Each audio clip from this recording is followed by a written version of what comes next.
ASIC confesses to political collusion.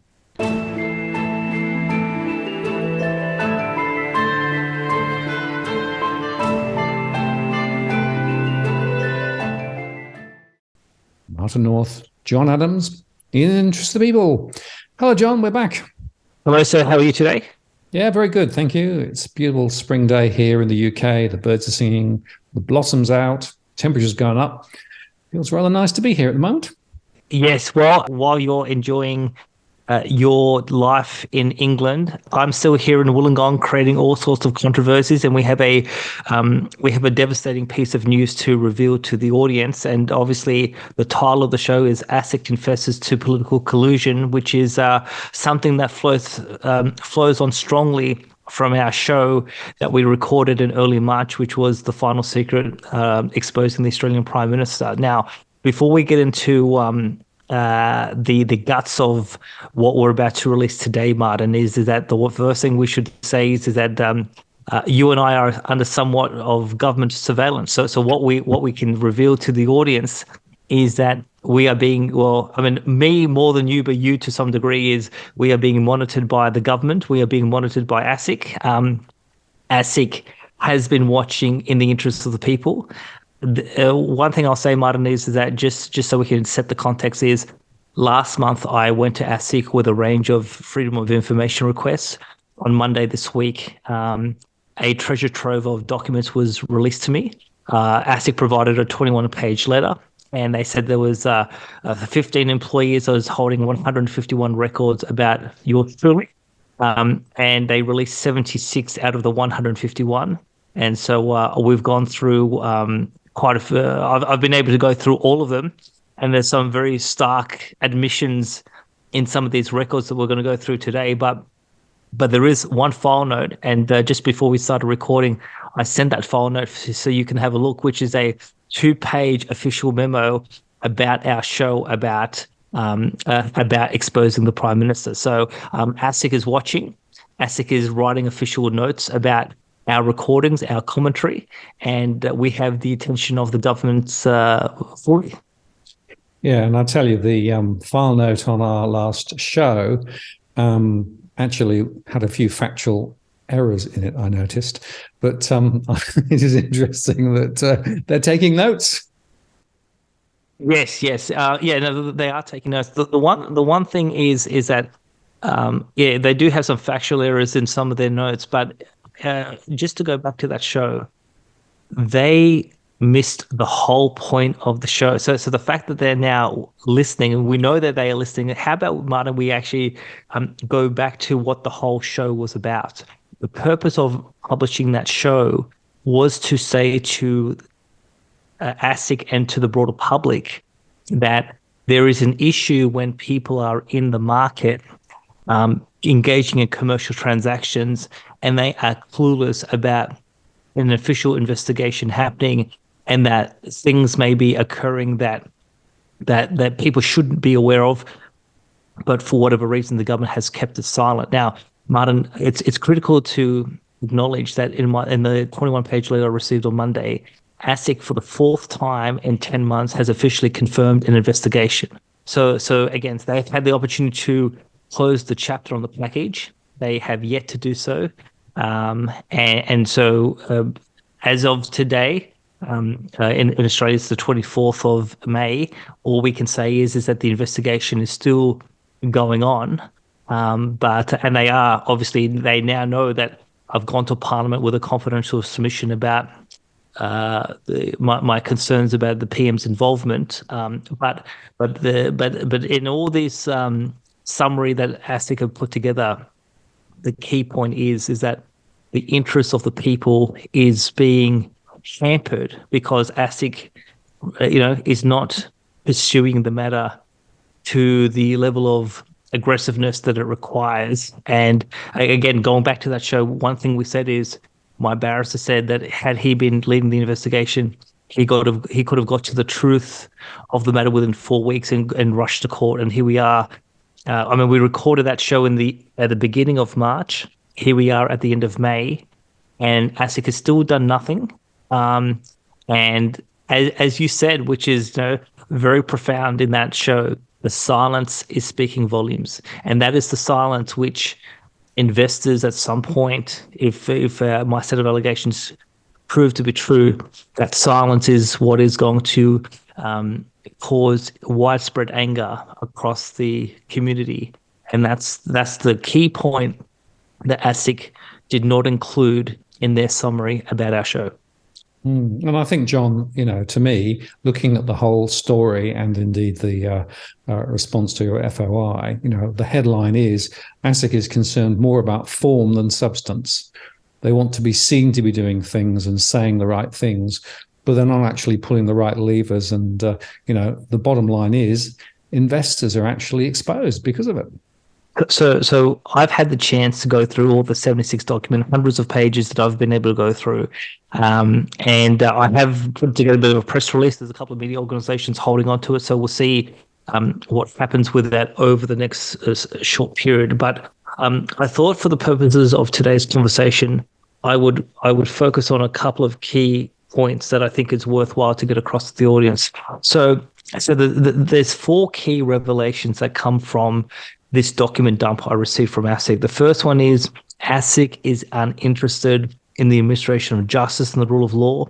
Rather, they are obsessed with public image and political management. So that's the first revelation. Second revelation is that ASIC actively seeks to collude with federal parliament, and here's obviously, given sort of my concerns about the integrity of the investigation to the package. Any suggestion or any active collusion with Parliament is a significant problem, and we actually have one email where they actually confess to collusion with the Parliament, which is a very damning statement and very concerning statement. We're going to actually show that statement soon. The third revelation is ASIC is incapable of accepting any responsibility for its operational performance, and they show no interest in the public interest. And then the last one is that ASIC is obsessed with appearances as opposed to substance. So these are the 4 revelations, which, again, I'll be publishing some of these documents with the inquiry, because I think the inquiry will find these documents very useful to understand. I mean, only a few months ago, Senator Bragg released a press statement saying ASIC has a sick culture. I think some of these statements we're about to go through demonstrate that ASIC is a very sick organization with some people who clearly have no dedication to law enforcement or the public interest. And this organization is so broken, it needs to be swept from top to bottom. And we need a completely different set of people in there and to ensure that financial crime is actually tackled effectively in this country. Yeah, it seems to me that they're most interested in self-preservation and self-protection rather than protecting investors and the broader economy, which means that their purpose for being there at all is in question, right? And going back to what you said a little while ago, investors have assumptions about the way that the system works and what protections are in place. But words and figures differ because, in fact, we know that ASIC is only interested in preserving itself. Indeed. Now, Martin, just so we're about to show 4 slides in which there are some 4 significant statements. Now, just to set the context for people, in early October of 2022, a number of people within ASIC are very upset with me because I published my independent analysis about ASIC's performance. So this is the Adams report that was which we covered back then. And we had some reporting by the ABC and News.com, and this was the report that triggered the 2 parliamentary inquiries that were established on the 27th of October. So in this early period of October, the fact that I published my report, the fact that it went to the media and the media made a big deal about it, this caused a lot of angst within ASIC, and this is the context in which we're going to show a series of comments. So let's go to slide 1, Martin. So on the 7th, I released my first volume of my analysis of ASIC on the 6th of October. So the day after, now Warren Day is the chief operating officer within ASIC. He is the most senior executive leader of the whole organization. So you have the commission, which is the people appointed by the treasurer, so the chairman, the deputy chairs, and then the associate or assistant commissioner. So you have the 5 people at the top, and then underneath the commission is where you have the executive leadership that run ASIC day to day. And of that executive leadership, Warren Day is the most senior. So in one email, he writes to the national media manager, quote, "Be good if enforcement could tell Adams his thing is no good soon." So the E and F in the slide means enforcement. So here you have the day after I expose ASIC for declining operational performance, which is this person's responsibility as the chief operating officer. The only thing he could say is, I hope this investigation in the package dies quickly so we can get rid of Adams. And so the reason why this is so shocking, Martin, is that Mr. Day has no interest in the truth, no interest in justice, no interest in the potential victims that may be out there that are victims of the alleged crime that I've gone to ASIC with. And all he wants is, let's get rid of Adams. I hope this person can go away. And so, again, now, the one thing I'll say, Martin, is that Warren Day isn't within the Office of Enforcement. So he works in a different part of ASIC. But when you have someone at the most senior levels basically saying, I hope this investigation gets shut down quickly because Adams is causing us a massive public relations problem. I mean, that is concerning because that gives you an insight into the thinking at the most senior levels of ASIC. They just care about protecting their own butts rather than actually ensuring that truth and justice is actually being served. And that is a shocking statement that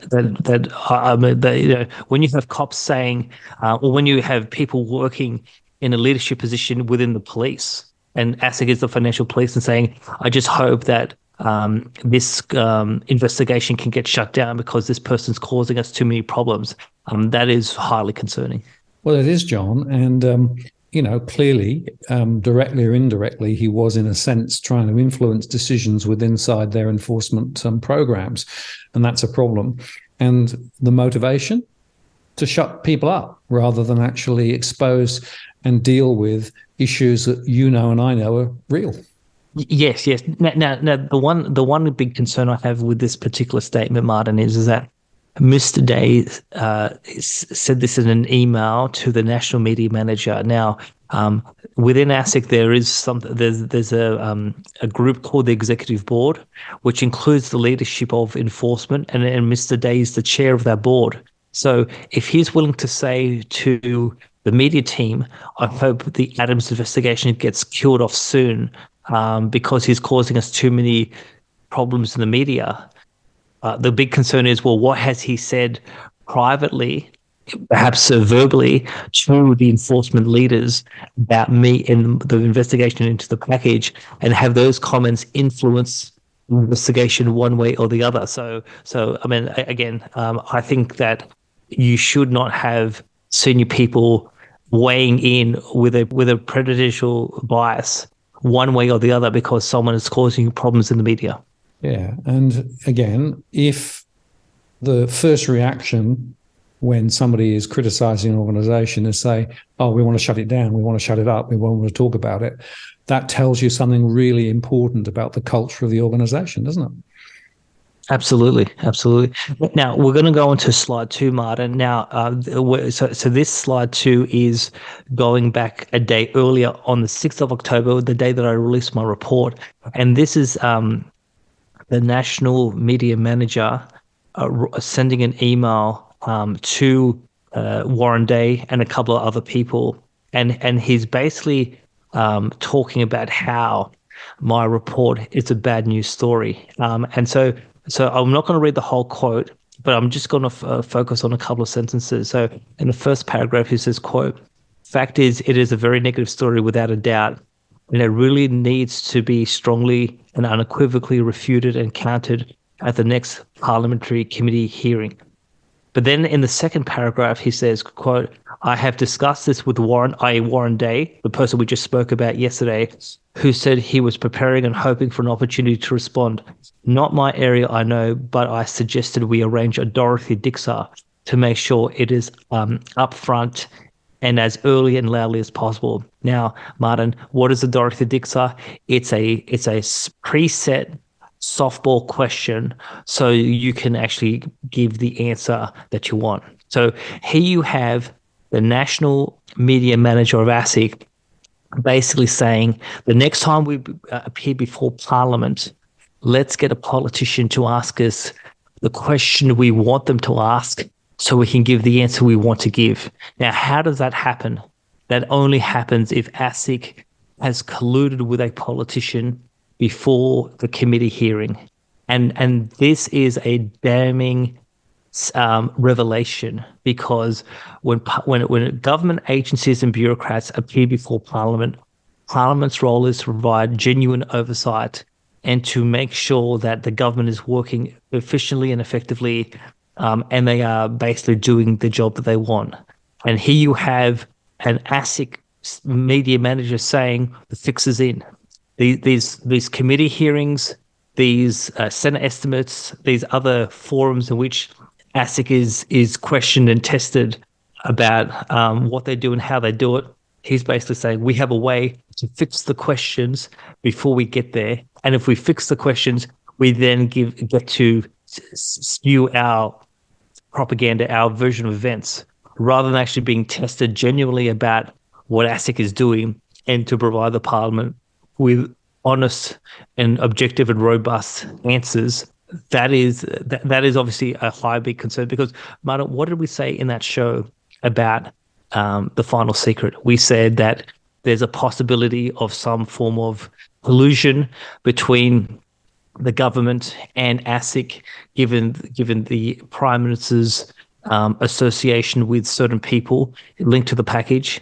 And so that allegation or that suggestion that I've made to Parliament suggests that there could be or has been some collusion within law enforcement and the government and the Prime Minister. And now we have basically an email from the 6th of October in which they confess, yes, in different context, it's not about investigation, but they do say, yes, we have the ability to collude with politicians, and we can get a Dorothy Dixer up. And so I'll be meeting a senator tomorrow, and I'll be talking about this particular issue in the context of when people tune in to see what's happening in Parliament. People wants to know that they're looking at something real, that we don't want a make-believe performance where it looks like there is genuine, there is oversight, but everything has been pre-arranged beforehand and it's all scripted. So the fact that we have this now revelation that ASIC's view is they can fix questions, they can push propaganda, and they can evade accountability and oversight. Again, I'm just stunned that I'm stunned that they talk like this, but I'm more stunned that this practice has been in operation, and obviously ASIC has the ability to basically fix parliamentary proceedings. Yeah, and it's worth respecting, John, isn't it, that we had a suspicion that perhaps there was some influencing going on behind before the Senate actually voted on whether to investigate ASIC or not. And, I think this probably goes to character, doesn't it? I mean, they will do whatever they can do behind the scenes to protect their own backside. Yes. Now, the question here, Martin, is what we need to dig further into, and obviously see what information can be obtained is, well, who do they collude with? Who can they call up to ask the Dorothy Dixer? How often has it happened? On how many occasions has it happened in the past? And obviously, particularly moving forward, is what can Parliament do to ensure that ASIC is facing serious oversight as opposed to make-believe oversight? Because, again, one of the reasons why you and I decided to take on the mantle of trying to hold ASIC to account over its performance is because its performance has been woeful for 15 years. it has continued to evade accountability, whether it's reviews, inquiries, or the Royal Commission. And so what I've attempted to do, particularly with my reports from last October, is to say, no, this time we actually have to make a difference. And that's why I called for an inquiry. Inquiry was forthcoming. And now we know that one of the reasons why they have been able to avoid some form of accountability and reform over the last few years is because the fix is in. And they now admit it in writing. The fix is in. They can fix Parliament. They can rig parliamentary proceedings. And that is a highly concerning revelation situation. I'll be writing to a number of politicians about it, basically saying, well, ASIC has now billed the cat, and you're all now exposed. So cut out the practice. Well, I guess there's a broader question, John, that, ASIC is one government entity that potentially is influencing, but how many others are doing similar things? And to what extent is this endemic within the political and regulatory environments that Australians trust? That's a very, very good question, Martin. Is that I've got to say, Martin, is when I was a kid, I used to watch the World Wrestling Federation on TV, and I initially thought back in the 80s when I was a kid that it was all real, and then I realized it was all scripted. Well, even though I used to work in Parliament, there's a lot of people out there who watch parliamentary proceedings thinking that it's all real, and now we have some bureaucrats saying that, well, maybe some of it is like wrestling. Maybe some of it is real. Maybe some of it's fake, or some of it's scripted, or some of it's fixed. And that's an appalling set of circumstances, and that absolutely has to be exposed. And hopefully we can find an audience, whether it's Senator Roberts or Rennick or others, who are willing to potentially expose this practice across a number of agencies if it is widespread across the Parliament. Absolutely. And it's interesting, John, going on to the next point, they referred to your report as the silly report, which in itself I think is pretty disingenuous. Yes. So if we go on to slide 3, Martin, is that it's the same national media manager. So this is the 11th of October when ASIC appears before the House of Representatives Economics Committee, and that this is the first time where they are asked, or there is a reference to my report. So the MP at the time was Tanya Lawrence from Labor. She referenced my report, and Warren Day, who we've talked about in this episode, referred to my report as simplistic. And you and I did a couple of shows in October last year where we played Mr. Day saying that my report was simplistic, and we thought that was a ridiculous comment. Well, during that, in terms of that hearing, the chairman of ASIC, Joseph Longo, made a number of comments about ASIC's enforcement record, trying to put a positive light on a very sad story.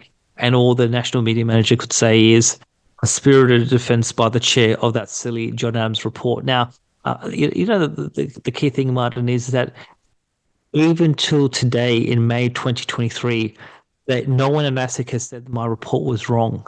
All they said was, well, in this email, they're saying that it's silly. But the numbers are the numbers. They're their numbers from their annual report. There is a systemic decline in ASIC's operational performance. They're doing fewer investigations. The no further action rate of reports of alleged misconduct has gone through the roof. And there are numerous examples which have been exposed in this inquiry to date where ASIC had the ability to take action to crack down on white-collar crime, and they didn't. And we are now seeing numerous people telling their horror stories before the Parliament of how their life was destroyed because ASIC didn't do their job efficiently and effectively. And so, again, rather than actually dealing with the substance of my report, all they can say is either it is silly, rather than actually saying we're doing a poor job. But not only that we're doing a poor job, but our performance is going backwards, and we need to actually be honest with Parliament and the public and actually say, how do we turn this around? So the fact that they would call my report silly when it's their own data, I mean, that just proves how not only silly they are, but again, they have no interest in accountability, no interest in acknowledging that they need to do better, and the public interest be damned. Yes, and I think it's very significant that the last comment that we'll look at today, they said they have to be seen to be taking this seriously, more so than the website deserves. This is all about form rather than substance. Again, they are not prepared to engage with the critical issues that you highlighted. They are trying to sort of close it off, shut it down, and frankly, will do everything and anything not to engage with the material issues that we've been highlighting. Yes. So in terms of slide 4 that's on the screen, Martin, so this is again the same national media manager who has a loose mouth. It's very interesting, Martin, because obviously you now living in England, the English are well known for being very proper and knowing when to speak and when not to speak, and yet this particular national media manager is speaking out of turn. And then, so on the 5th of October, when this person has been approached by news.com.au because of my report, the day before I officially released the report, all I can say is, quote, unfortunately, we do have to be seen to take this guy more seriously than he and his website deserve. So again, I've said this all along, Martin, is that ASIC views me as a blue-collar bogan from Wollongong that doesn't deserve the time of day because I don't come from a big national firm. I don't have a recognizable brand behind me, even though I used to work for a Big Four accounting firm, even though I know how to do the analysis, and you read the report and you've worked at big consulting firms as well. So we've worked behind those brands. We have the skills. We know what we're doing. We know how to crunch the numbers, and I crunched the numbers and had a whole bunch of smart people review my work before I published it. So I was confident that when I did press the button that it was a high quality piece of work. And again, they haven't been able to tear the report apart. But all they said was blue collar bogans from Wollongong don't deserve to criticize their own government. And it's just, again, shocking that they would think along these lines. And this is the attitude of ASIC. If you come from a big organization, if you are a big wig, if you are, the creme de la creme of Australian society, they'll take you seriously. If you're just an ordinary mum and dad investor or some YouTube commentator from Wollongong, you're a nobody. And their attitude is, their natural default position is, we're just going to ignore these people. So when we spoke about in our last show, Martin, whether we have a single standard of justice or a two-tiered justice system, the attitude in ASIC is that if you are a lowly member of society, you have less value, less worth compared to other people in society, and that is just a dangerous attitude to have, because if the national media manager thinks like this, God knows what investigators think like, because if they have the same sort of thought, maybe that's why we're starting to see why the big end of town, like the big banks, are protected from investigators, and they tend to go after small-time, particularly financial advisors. So small-time financial advisors are a favorite target for ASIC investigators and ASIC enforcement. Whereas what we saw in the Royal Commission is, if you're a big bank, it's hands off. And so this comment is, if you are prominent, well, you're going to be our friend. We're going to look after you. We're going to treat you seriously. But if you're not prominent, well, you're a nobody, and we can ignore you and we can treat you like crap. And that's what I take from this comment. And again, it just shows how completely rotten ASIC is. And I hope that some of these quotes will be tested next week when ASIC is before estimates, and the chairman can actually explain why he has someone in his organization who thinks along these lines. Because any possible suggestion that this is just isolated to one employee, I don't think so. This national media manager is in a very senior role at ASIC, so dare I say that he wouldn't be in his position if his views were, were out of the norms of him being acceptable. So these types of attitudes, the fact that he's in a prominent senior role, all we can conclude is that there is other senior people who think along these lines, and that's why these comments can be expressed via email, and people are happy to receive them, and obviously this person still has a job. Yep. And it goes again to this wonderfully important issue about the regulators worried about saving face and worried about their own reputations rather than actually doing the job that they should be doing, that the job that, of course, has a mandate from Parliament to do. And I guess the question, John, will be to what extent will the current Senate inquiry get to some of these issues, or to what extent will they skirt around the edge? Because the worry that I have is that I think there is in Australia a significant alignment between large corporations, the regulators, and Parliament. And it seems to me that they all sort of are in the same dance, as it were. And ordinary Australians and ordinary businesses are looking in from the outside and thinking, well, it's not my show, it's somebody else's show. So how much confidence can we have that there will be a really serious investigation and a really serious change? Or will we still see it all sort of papered over and, things not really change at all? That's the open question now for me. Well, I mean, the thing is that so you and I have done as much as we can, and so really from here on in, it is up to the inquiry to be able to do their job seriously. So, I mean, in terms of the next big test will be next week when ASIC is before Senate estimates, and we'll see how genuine and robust and aggressive the questioning is. And in the next 24 hours, I'll be talking to someone from the inquiry, so I'll be able to get a bit of a sense as to where the thinking is, and and obviously as we head into the second half of 2023, how aggressive will they be in terms of trying to address these issues? I mean, what I do know, Martin, is that public hearings, I've been led to believe public hearings will get underway, and they won't happen until about July. So there'll be a number of days of public hearings related to ASIC, and it'll be interesting to see how many people are caught and how aggressive some of the senators will be to actually pursue these matters. Because again, even if Senator Bragg and others want to focus on other issues, the problem is that this is a festering sore that keeps on getting worse.